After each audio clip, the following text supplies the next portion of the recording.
Thanks.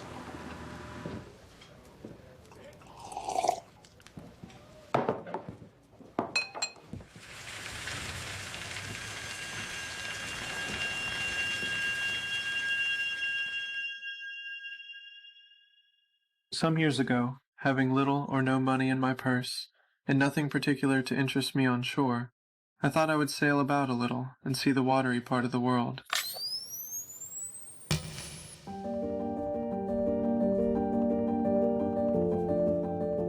Whenever I find myself growing grim about the mouth, whenever it is a damp, drizzly November in my soul, whenever I find myself involuntarily pausing before coffin warehouses, and bringing up the rear of every funeral I meet, and especially whenever my hypos get such an upper hand of me that it requires a strong moral principle to prevent me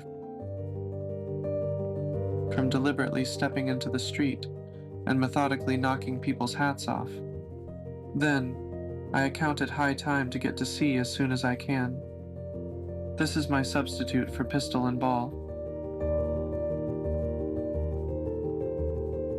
I stuffed a shirt or two into my old carpet bag, tucked it under my arm, and leaving the good city of Old Manhattan behind, arrived in New Bedford. It was a Saturday night in December.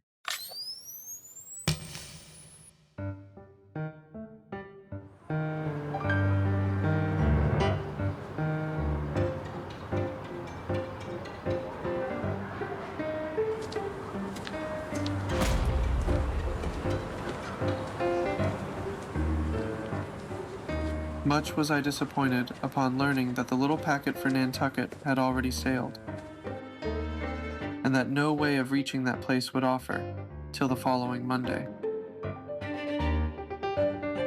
Though New Bedford has of late been gradually monopolizing the business of whaling, Nantucket was the true birthplace of whaling. The very place where the first dead American whale was stranded. Now having a night, a day, and still another night falling before me in New Bedford, ere I could embark for my destined port, it became a matter of concernment where I was to eat and sleep meanwhile. I knew no one in the place. My pocket held nothing but a few pieces of silver. Moving on, I at last came to a dim sort of light, not far from the docks.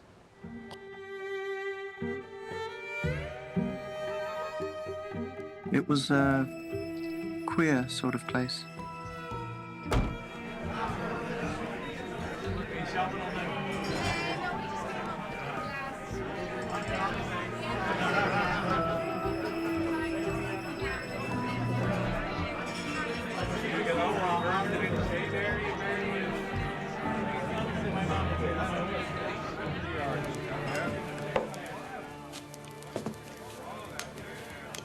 I'd like a room, please.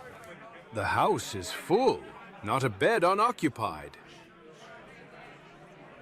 But avast. You hate no objections to sharing a harpooneer's blanket, have you?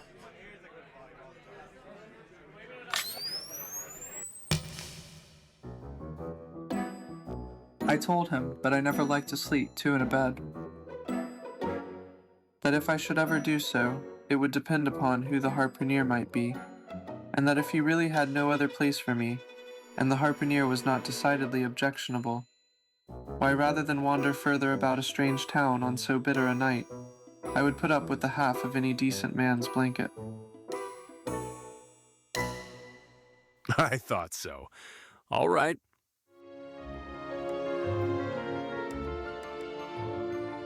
But though the other boarders kept coming in, by ones, twos, and threes, and going to bed, yet no sign of my harpooneer. I asked the landlord why he did not return by midnight, and what sort of man he was. The landlord chuckled and said that perhaps he could not sell his head. Can't sell his head? What on earth could he mean by that? Be easy. This here harpooneer I have been telling you of has just arrived from the South Seas, where he bought up a lot of balmed New Zealand heads. Great curios, you know. And he's sold all on 'em but one, And that one he's trying to sell tonight. Oz, tomorrow's Sunday. And it would not do to be selling human heads about the streets when folks is going to churches. But what could I think of a harpooner who stayed out from Saturday night, clean into the holy Sabbath, engaged in such a cannibal business as selling the heads of dead idolaters? And I was ushered into a small room, cold as a clam, and furnished, sure enough, with a prodigious bed, almost big enough indeed for any 4 harpooneers to sleep abreast. Remembering what the landlord said about the harpooneers not coming home that night, I made no more ado, but jumped out of my pantaloons and boots, blew out the light, and tumbled into bed. At last I slid off into a light doze, and had pretty nearly made a good offing towards the land of Nod.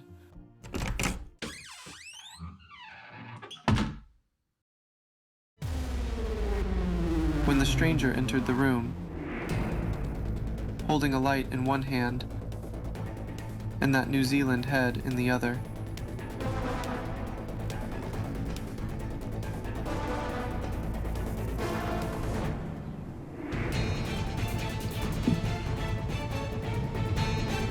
Good heavens, what a sight!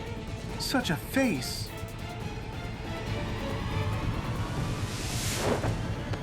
It was of a dark, purplish yellow color, here and there stuck over with large, blackish-looking squares.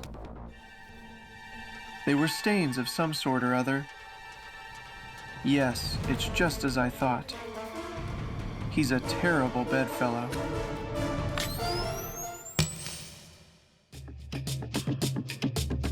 As I live, these covered parts of him were checkered with the same squares as his face. His back, too, was all over the same dark squares. He seemed to have been in a 30 years' war and just escaped from it with a sticking plaster shirt. Still more, his very legs were marked, as if a parcel of dark green frogs were running up the trunks of young palms. While I was deliberating what to say, taking up his tomahawk from the table, and then holding it to the light, with his mouth at the handle, he puffed out great clouds of tobacco smoke.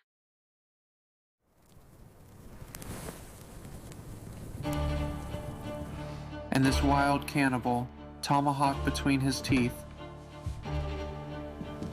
sprang into bed with me.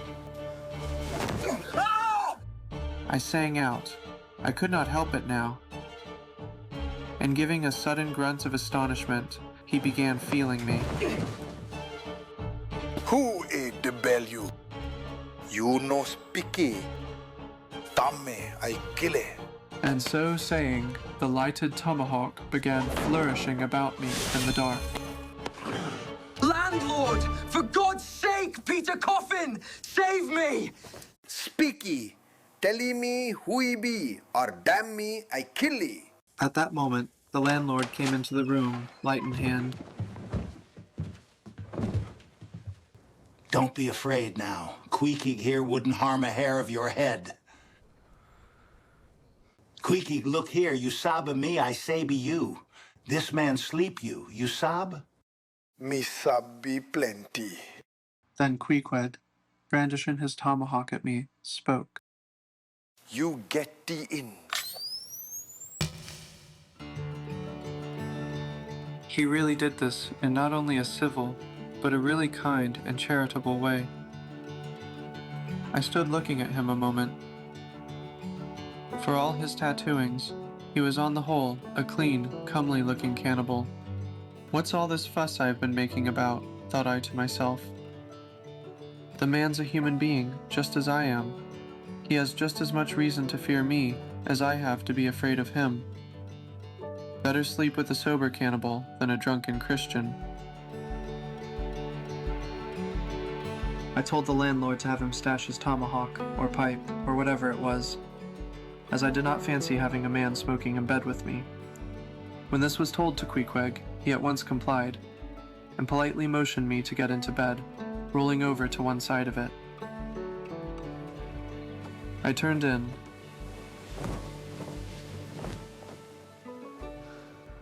And never slept better in my life. Upon waking next morning about daylight,